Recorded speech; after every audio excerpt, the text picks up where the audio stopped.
De acordo com a vítima, ele entrou no local por um buraco na parede.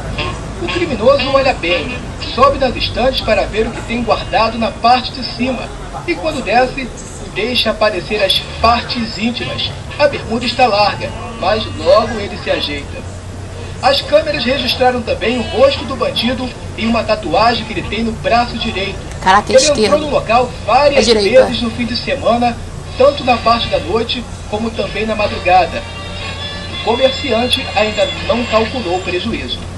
Segundo o Instituto de Segurança Pública do Rio, somente na região do Grande Meia já foram registrados 93 assaltos a estabelecimentos comerciais no primeiro trimestre. Esse número representa quase o dobro do crime se comparado com o mesmo período do ano passado, quando foram registrados 48 assaltos. Ele fez um buraco na segunda loja, nós temos 8 shoppings, mas um que não funciona e um que funciona com assistência técnica. Fez um buraco de uma loja para outra e chegou até aqui.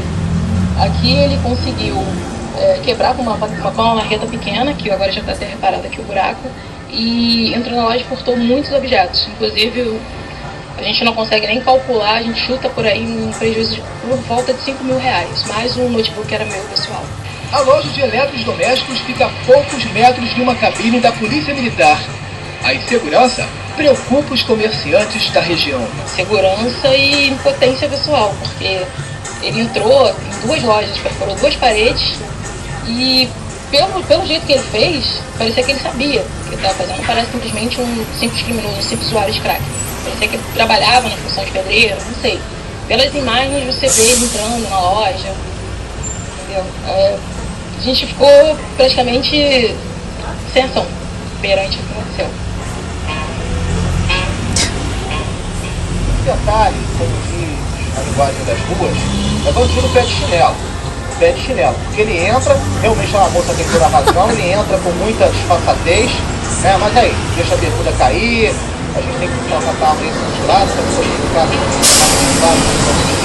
evidentemente quero poupá-los dessa imagem trágica também, mas evidentemente que o mais importante é cobrar das autoridades a segurança da qual os comerciantes têm direito. Pagam seus impostos e merecem ter a segurança como direito adquirido. Isso não está acontecendo nesta região. Esse bandido que entra nessa loja deixando aí a bermuda escapar, esse bandidão aí, vocês reparem como ele já sabe o que quer. Ele vai escolhendo o que quer. Ele parece que já veio sabendo o que queria levar.